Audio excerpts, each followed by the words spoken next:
It's time for the Larry H. Miller Utah Summer Games at Southern Utah University in Cedar City. Register today to participate in the 40th anniversary season of a Utah sports tradition at utahsummergames.org. Participate in over 50 sports around the state. Then plan to join the opening ceremonies Friday, June 5th, presented by State Bank of Southern Utah.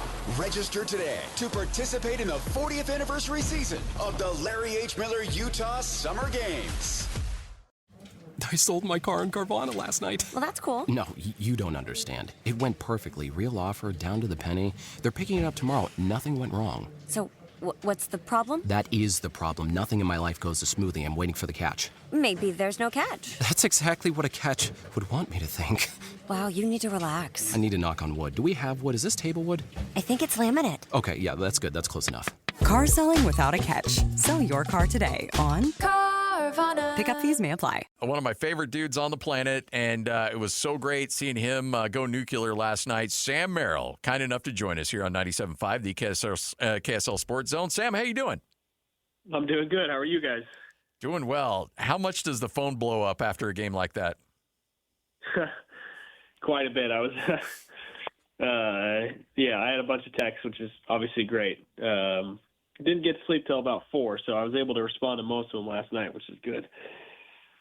Sam, you had some nice things to say last night after the game about Donovan. I know Kenny Atkinson in the locker room, specifically called out Donovan about his positivity. In a market, people, it's a little tepid out here with Donovan. Just speak to how important he's been to Cleveland and your experiences playing with him. I mean, just like I said, he is such a good dude, man, such a great teammate. Just always positive about everything, goes out of his way to make every teammate feel like they're a part of the group. He's the most active in our team group chat. Just everything you'd want out of a star player. We've had some struggles throughout the season. We were 17-16 at one point, had a bunch of injuries, had a lot of young guys playing early on, and it felt like he was the one constant. And just no matter what, he's always tries to keep, a positive macro process-driven mindset. And, I know this is a step that he's wanted to take to, get to this next level. And so for that reason, I'm just, so happy for him. For you personally, this is one of those moments you dream about in the backyard, shooting hoops, Game 7, winner take all, and to have the night that you had last night from a scoring standpoint, what did that mean to you personally? Yeah, it was a lot of fun. I feel like I've played well throughout these playoffs. Had some things physically going on that have made it kind of tough, but haven't really had a game like that. I've had a few double figure scoring games where I've made some shots, but haven't had a big one yet. But I felt like I've been in a good rhythm the whole time and been playing well. Just haven't really, we've played two great defenses in Toronto and Detroit, so I haven't really gotten a ton of shots, to be honest. But I felt like, a bigger game was coming at some point. It was just about, knocking down my first few and then getting rolling from there. So listen, it's, these are incredible moments that you can't, and I won't take for granted. Like you said, this is the kind of stuff you dream about. And, this is a step that we wanted to take as a group from these last few years. We have bigger goals and expectations here. So, we've already kind of moved on to what's next here with New York, but you have to, if you're not enjoying these moments, then what's really the point of playing? So it was a lot of fun. What was Asar Thompson thinking when he just absolutely dump trucked you? I mean, I had to rewind that 3 or 4 times because it's you're a pretty big dude. You were standing right there. Did he that was nuts. I've taken a lot of charges in my life. That was not even close to the hardest charge I've ever taken. Sammy, I said that was Rylan Jones-esque. I mean, that's what Rylan looked like every time he took one, because the other guy was so much bigger. Yeah, that was he was just. I think he thought he could maybe get a step, and so he went full speed. And I was fortunate to. I don't know if I'd say fortunate, but I mean, I luckily got into a position where it was a charge, but luckily didn't. I mean, I hit my head, but didn't have any head issues. I chipped a couple teeth there, but that's what it's about, man. So you did do some dental damage, though. Is that right? I did a little bit. I didn't lose a tooth, but I chipped a couple of them. So that just makes you tougher, dude. Night. That just makes you tougher, though. You're already tough, but yeah, of course. Yeah, the one that I always remember was the Nevada game. Was it one of the Twins or was it Caroline where you took the big charge late? And I thought that was kind of the key moment until last night. I'm like, nope, that's number one right there as far as I can remember. Yeah, that was Caleb. Okay. We've actually talked about that multiple times because the Nevada fans like to post that screenshot, and it's an incredible dunk, like no doubt. Yeah. But they post a screenshot where it's after his knee has already hit my chest, so it looks like there's no contact. Hey man, it's all vantage point. It's like the officials tell you. I didn't have a look at that. But it is a pretty cool picture. But luckily they called a charge on that one. So you mentioned New York, and they don't give you any time. Like, I assume you're there, and you guys play tomorrow night. What is the what's it been like playing them, and what kind of challenges? You mentioned the toughness of Toronto and Detroit, but what does New York bring? Yeah, it's we got here at about 3:30 this morning. Taking today off, I think we all just kind of need a day, and we'll we've played these guys plenty. It'll be a quick refresher tomorrow morning at shoot around to kind of get us ready for game one. But they're a great team, and they're playing, phenomenal ball here in the playoffs. Beat the crap out of Philly.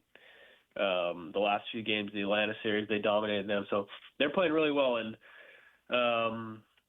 they got a ton of talent, ton of guys that can hurt you offensively, and they're playing on a string defensively as well. So it's going to be a challenge. Obviously, MSG is a tough place to play. It's a fun place to play.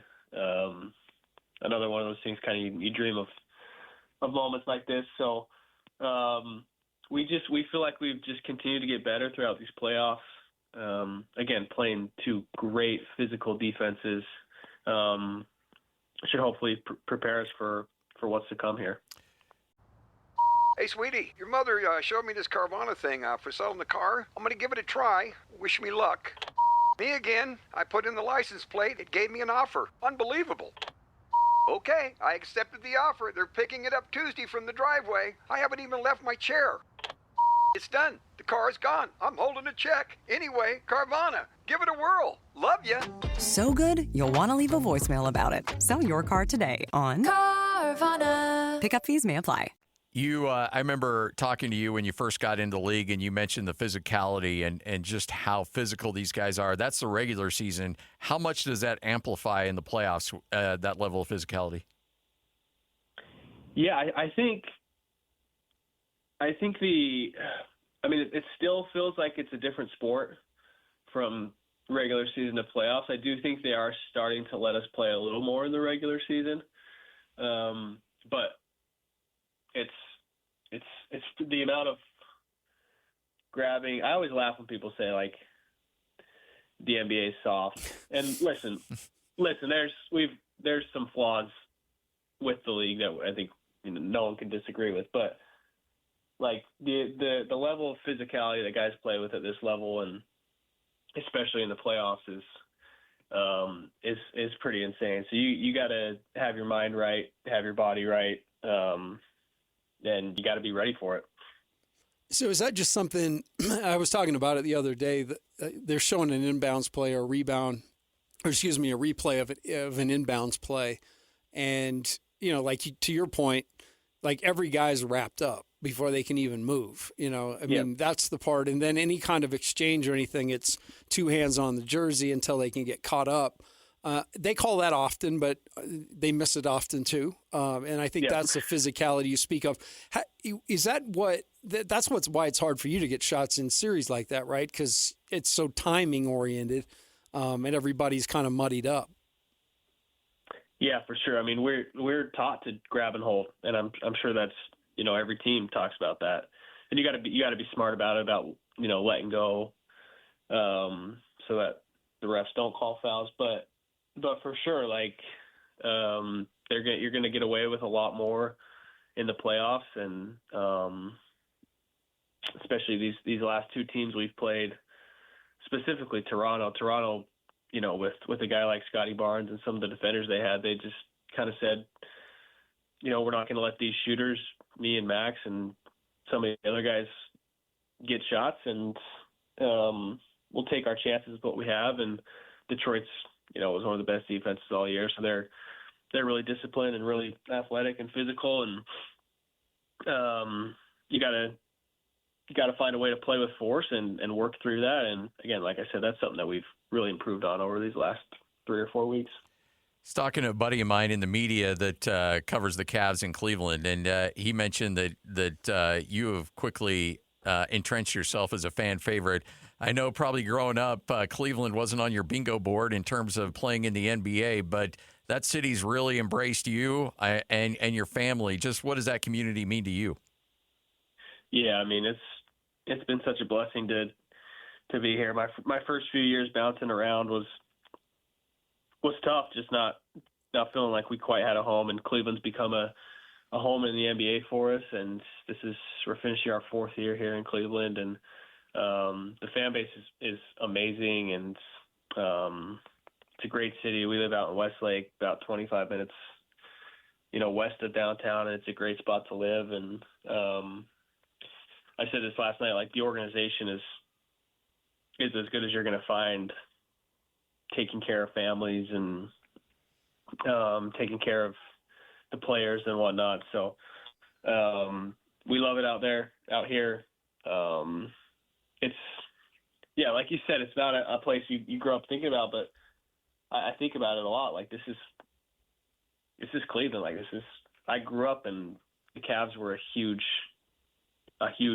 important team, obviously mostly because of LeBron, but to be a part of this organization has been pretty fun. I totally remember the first time I was in Indy, and we were recruiting, and you were a 9th grader. I remember going to watch the young group play across the way. I mean, so much has transpired from that point to right now. In your quiet moments, on a day like today, on a day off, when you're laying in New York City, I mean, you've got to just be over the moon, because I know how bad you wanted this. Do you take moments to savor it while you're in it? No doubt. I try and, before every game, I try and, like when I put my jersey on, I like to look at the back of it and just see like there's an NBA logo, there's the Cavs one championship logo, and then there's my name and my number. And I try and look at that and say, like, don't take this for granted. Like, you've worked so hard to be here. Go try and make the most of it. And I think it helps. It helps me game to game, where I can be like, listen, I could be done today, and it would be a complete dream come true, but still feel like I have a lot more to accomplish. So it allows me to have some freedom out there when I'm playing, but also gives me the motivation to continue to try and get better and prove even more. So for sure, all I want to do, I love just working to get better and better, and working to improve. But at the same time, like, you gotta enjoy these moments and where you've come from. Well, from an old guy who has been around a ton of ball and knows a ton of people around it, I couldn't be more happy for you, buddy. Not just because we share a birthday, and not just because you're an incredible player. It's the type of person you are, and it makes me happy to see the great things happen to good people. So keep it up, my kid. Appreciate you, bro. Hey, before we let you go, I know that he's busy and you're busy, but have you had a chance to chat with the new coach up there? I know you have to introduce yourself to new guys every 2 or 3 years. Customary. But have you had a chance to chat with Jacobson yet? I did. I talked to him, a couple days after he got hired. And, yeah, like you said, it's becoming a regular occurrence at this point, but he seems great about the right stuff, and I'm excited for him and the new staff, and glad they got to keep Mason and Carson and a couple of the other guys. So it'll be fun to see what they look like going forward. Well, can't wait to get you back up here in Utah and see how you're doing. Say hi to the family for us. Hopefully the old man's doing well. I missed those chats in the airport waiting to catch flights in the middle of the night. So great opportunity to get to know him and your family. But hopefully all is well, man, and go get it here in this Eastern Conference Finals. Will do. Appreciate you guys. There he is. Let's go, Sammy. Sam Merrill is a freaking star. All right, Lloyd. No. That was a long time ago, man. Love that. Summer is all about freedom, fun, and growing up. And between the ages of 9 and 13, kids are starting to form their views about alcohol. With more independence, their still developing brains need more guidance and support than ever. That's why summer is the perfect time to stay connected and plan fun, safe family activities together. Research shows kids who spend quality time with their parents doing what they enjoy are less likely to drink underage. And when kids feel close to you, they're more likely to listen, especially when you set clear expectations. In fact, kids who drink before 15 are far more likely to struggle with alcohol later. This summer, create a no-bummer summer with fun, alcohol-free activities for your kids. Go to summer.parentsempowered.org to take a quick quiz and discover ideas tailored to your family. A little time together can make a big difference. For more information and to learn more about how to prevent underage drinking, visit parentsempowered.org. Hey, sweetie, your mother showed me this Carvana thing for selling the car. I'm going to give it a try. Wish me luck. Me again. I put in the license plate. It gave me an offer. Unbelievable. Okay, I accepted the offer. They're picking it up Tuesday from the driveway. I haven't even left my chair. It's done. The car is gone. I'm holding a check. Anyway, Carvana, give it a whirl. Love ya. So good, you'll want to leave a voicemail about it. Sell your car today on Carvana. Pickup fees may apply.